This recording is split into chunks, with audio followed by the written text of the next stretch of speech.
Welcome to the deep dive. Today, well, we've got this really interesting set of materials in front of us. Notes, bits from writings, reflections, all focusing on the insights of one person, Dan Hollis. Yeah, and it's interesting because we're not just talking about, semaglutide, the drug, or even just the mechanics of weight loss. No, exactly. We're looking at the sort of deeper human journey that connects with all that. And we're seeing it through Dan's perspective, which is, it's described as being really clear. Right. So the mission today for this deep dive is basically to pull out the key ideas from these sources, really understand Dan's framework. And see what it teaches us about handling big changes, our identity, Yeah. and even failure, actually. Some of this stuff, it really pushes back against the usual advice, doesn't it? It absolutely does. What jumps out immediately, I think, is how these sources just cut through all the usual noise. They go beyond the simple how-to of weight loss. And they really get into the psychological, the emotional landscape that changes when your body changes so drastically. Yeah, the sources introduced Dan Hollis, and they use this phrase. He has a calm clarity. It says he's like someone who's lived in the hallway between biology and identity. Great image. It really is. And it makes it clear he's not coming at this from, like, a marketing angle or something. No, he gets right to the core of the experience. And that perspective, it leads straight into one of the first really big takeaways in these sources. It's a line that kind of makes you stop and think. Which is? Semaglutide doesn't fix you. It gives you space to fix yourself. Okay, right. Let's unpack that a bit. Right. Because that's a huge reframing, isn't it? Totally. It's saying the drug isn't the magic bullet. The sources compare it to, like good lumber for building a house. The potential is there. Exactly. Material that makes building possible if you're ready to do the work. The emphasis is on the if. So the actual work, the building of a different life. Yeah. That's still on you. Right. And the sources say Dan's teaching is really about how to not waste the window semaglutide opens. The chemistry creates an opportunity, but you have to seize it. And it gets even more interesting when you look at how he views hunger itself. According to these sources, he sees it as more than just physical. Yeah, not just a biological signal. He calls it a stand-in for deeper things, like needing meaning or comfort or even just escape. So when the drug comes in and sort of quiets that signal, as the sources put it, The static goes away. then what? What happens to those underlying needs the hunger was covering up? Well, that's where this idea of the post-craving reality comes in. The sources phrase it really powerfully.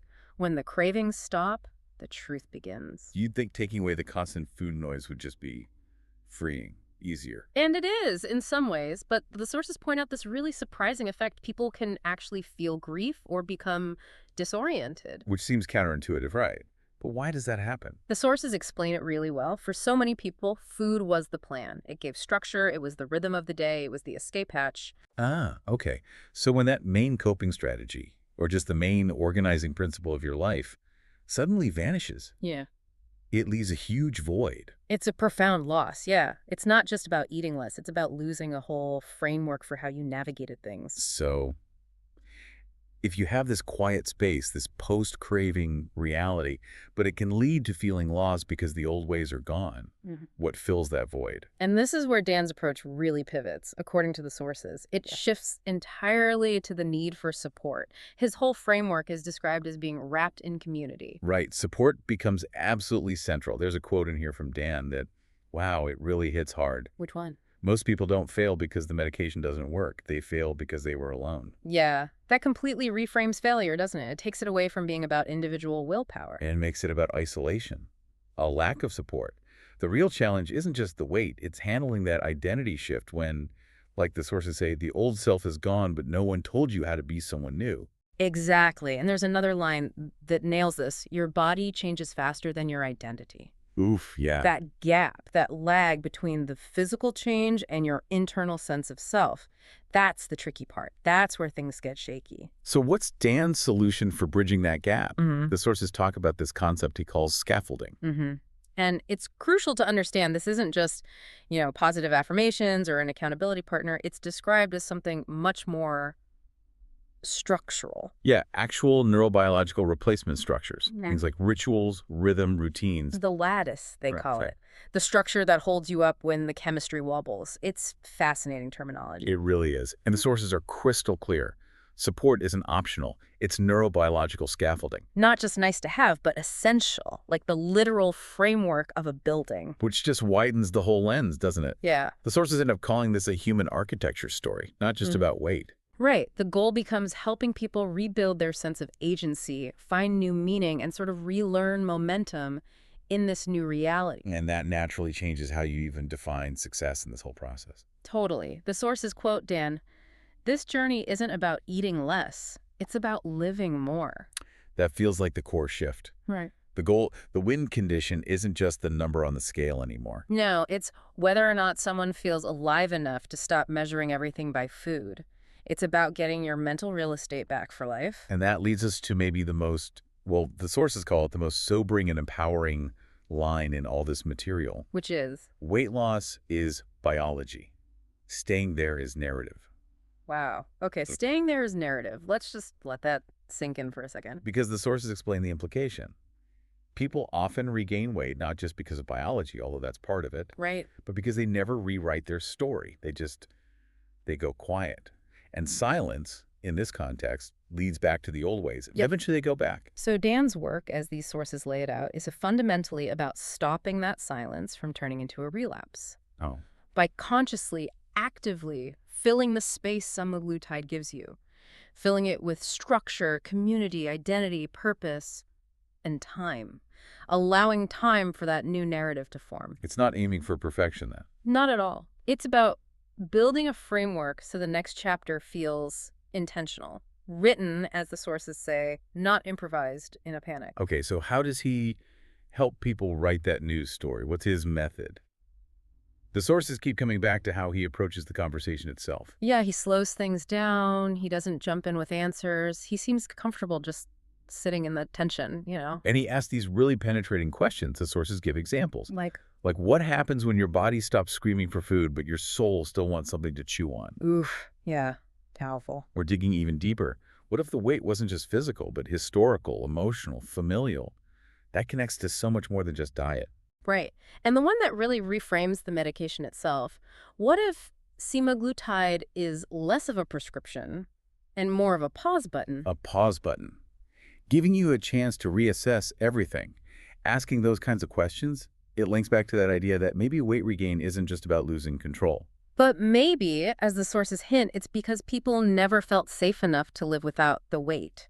It served some kind of protective function, maybe. Could be. And this changes how you even think about relapse. Dan's quoted saying, people don't relapse into hunger. They relapse into confusion. Confusion? Because the old structure, the old coping mechanism is gone, and nothing solid has replaced it yet. So for Dan, this whole thing isn't just physical change. It's narrative reassembly. It's finding your internal compass again. Yeah. And the sources conclude that in a world full of quick fixes and, hype and hacks, just having someone who walks beside you asking better questions, that might be the most helpful, most radical thing of all. Okay, let's shift gears slightly. One of the sources really honed in on how Dan's perspective applies to failure. Because normally, especially with weight loss, failure feels so final, so personal. Like you are the failure. Right. Weak, undisciplined, broken, all those labels we put on ourselves. But Dan flips that completely. The sources quote him saying something like, failure isn't the end, it's a message. A message, like feedback. Exactly. A moment of feedback. And sometimes it's the most honest conversation you'll ever have with yourself. He wants to take the shame out of it. So it's not a shame story, it's just data, a data point you can use. Precisely. Something to learn from, build on. Even relapse isn't seen as this big moral failing or betrayal. How does he frame relapse then? More like the brain asking for the old familiar rhythm. It's seeking comfort in what it knows. And just ignoring that signal, pretending it's not happening, that's what causes the real damage, the fracturing. Which comes back to that idea of preparation, right? Yeah. It's not just about the initial phase. Exactly. The sources state it so bluntly. Most people aren't failing semaglutide. They're failing to prepare for what comes after it. So when someone stumbles or things break down, it's not proof they're weak. No. It's a sign that the support system, that scaffolding, needs work. It needs reinforcing or maybe adjusting. The sources use this lovely phrase, setbacks are sacred if you're willing to look at them with curiosity instead of judgment. Curiosity into the judgment. That's a huge shift. And they really hammer this point. The shame isn't in failing. The shame is in pretending you were supposed to be perfect. Which opens the door for, well, for grace, doesn't it? For yourself. Yeah.